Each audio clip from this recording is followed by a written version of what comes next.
I'd like to take the time to love your body, rub your body, kiss and hug your body. Girl, say, ooh, I like. Ooh, I like.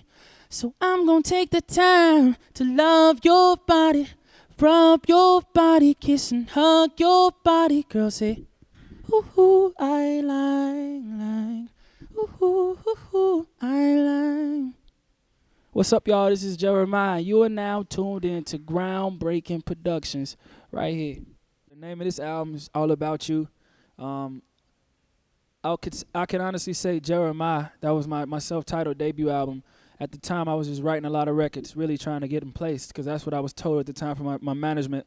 Like, yo, just keep writing, because I never had thought of myself actually being the artist, actually traveling and just the intake of what we all do right now, But I feel like from that standpoint, when I began writing and I began to make a lot of beats, I was just tired of hearing all those beats, and I started just writing to them because nobody else was coming through messing with me in the studio. But I definitely, the album Jeremiah, I titled it that so people can not only get to know my name and pronounce it right, but actually have something tangible and get to know me musically, instead of making it a collaboration album, should I say, in which a lot of artists are putting out right now. I feel like I had a statement to prove as a new R&B guy coming from such a big record, and I felt like with the album, it didn't sell 1 million copies. It didn't do that, but it did a strong 300,000, and I feel like that's pretty. I'm pretty content with that, But I can definitely say I wrote it for the hopes of getting for other artists, but that artist just happened to be me at the end of the day.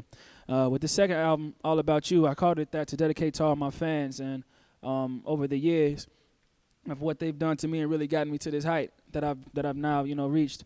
And I feel like I knew what it was now. I know that I want to write what I feel like the people wanted to hear. It was no longer I'm writing for other artists or trying to do this or trying to get on with my writing side. I was like, yo, I know I'm a signed artist, and my approach to this album was a lot different. And I feel like I wanted to showcase a lot of my vocal abilities more than just making down references for other artists. So I tapped into that more. Other than Ludacris on the album features, it was other features we had, but once we found out there was a limit to the number of songs that we had to have via publishing and all that business type of aspects that I don't really deal with, but we had to break it down to like 11, 12 dope songs, and I felt like something that was smooth transition from each song. And the other feature on the album is 50 Cent, featuring the record is called Down on Me, so look forward to that one. An incredible feeling, I got signed last year, March of '09, and I can say it's been a life-changing year. I'm a city boy from the South Side. I would have never thought making beats in my granddaddy basement, last year, to performing over in Europe and Belgium, areas where they don't even speak English, but yet and still a lot of the people and the fans out there can sing every word of my record with me. It's an amazing feeling. So, yeah, shout out to Def Jam once again. That gave me the opportunity to do this and create history, and this is just the beginning.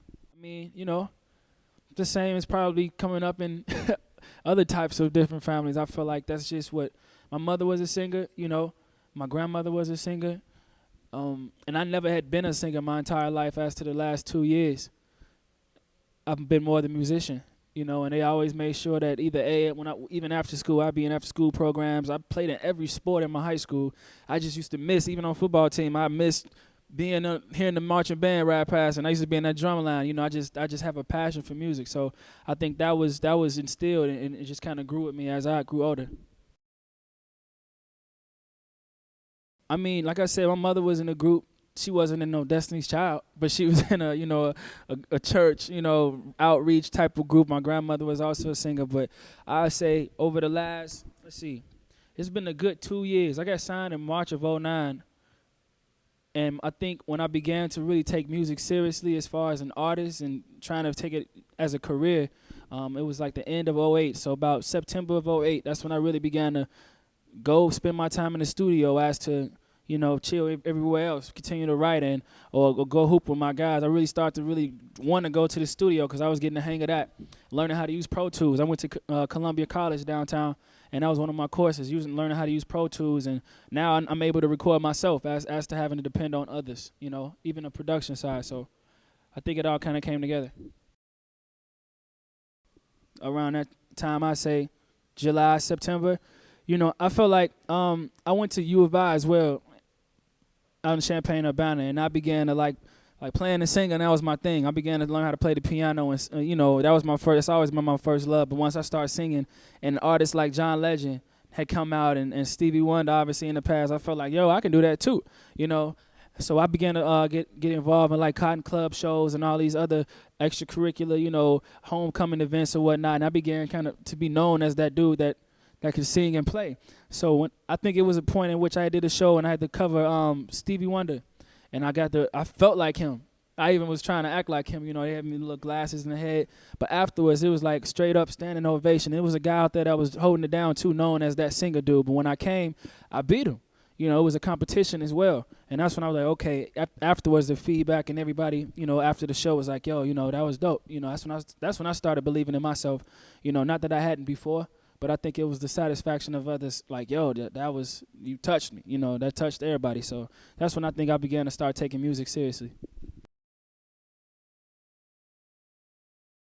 A lot of my records are raps. A lot of my records are like poetry. They raps in which you all to be able to kind of get the gist of. I just put melodies to my raps, and that's what you all hear. Like I'm a Star, last year, my second single, that was really a rap song, and I just switched the beat and I put a melody to it, and then it became more than obviously it would have been had I been rapping on it.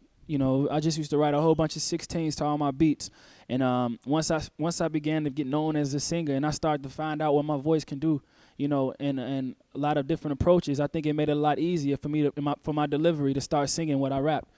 So it was dope. I think how everything came about, and even now I got a whole bunch of 16s I can just flip into a singer's approach. So that's just how I feel like my writing style is.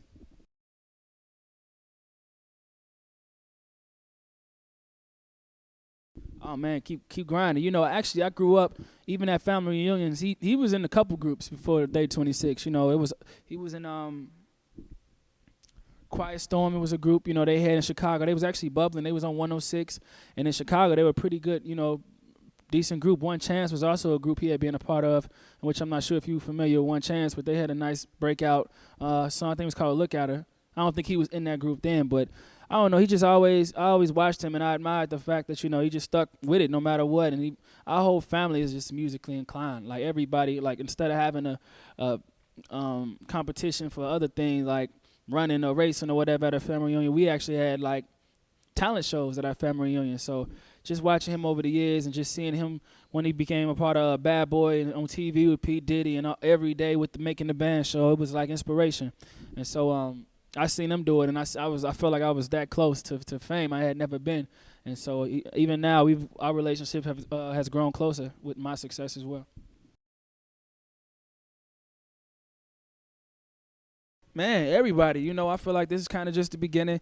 I still feel like though I'm in my second year, I'm kind of one of the newbies in the game as far as on the male singing side, and I wouldn't really consider myself an R&B singer, but I can make great R&B music. I grew up listening to all types of music, so I feel like that's what I can make now. But I definitely look forward to what I didn't do on this album was get a duet, possibly with Alicia Keys or a Mary J. or even a Tierra Marie, just someone I feel like to give me that female touch that the album might have needed. But I think we were able to do it without it, and I look forward to it in the near future. I think there's violence everywhere, but I think from the outside looking in, people always view Chicago as that because it's always something really bad, And I wouldn't say I'm from the hood, but I'm from the hundreds, I grew up, I was born and raised around there, and even last month there was a 15-year-old girl stabbed in the back of her neck to death, off of just a everyday fight, that would go on. But I think as many times as people can make a stop the violence campaign, and it's really up to the people at the end of the day. But I've actually been a part of a Stop the Violence Teen Youth Summit with Roxy from 106. She came to Chicago, and just reaching out to the kids, let them know like, yo, just find other things to do. It's more than just your everyday fight could obviously lead to a death, and I seen it on numerous occasions. So yeah, man. Like I said, at the end of the day, I think it's going to be up to the people to really grasp that and live that instead of just talking and hearing it. Oh man, I don't know if it's anticipated, but I'm anticipating it. I feel like I feel like I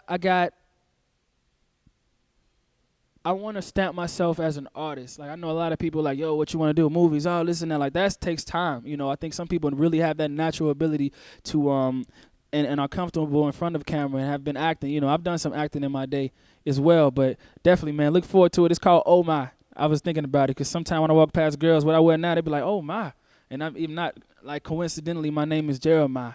So I just kind of want to put two and two together. And Oh My is definitely something I got on deck. I've been given a couple samples from some people, but haven't really took time to really stamp that yet. Right now, it's all about you. That's the album. That's what I'm going for. And then hopefully it'll be a stepping stone to other ventures. I'd like to take the time to love your body, rub your body, kiss and hug your body. Girl, say, ooh, I like. Ooh, I like. So I'm gonna take the time to love your body, rub your body, kiss and hug your body. Girl, say, ooh, I like. Ooh, I like. What's up, y'all? This is Jeremiah. You are now tuned in to Groundbreaking Productions right here.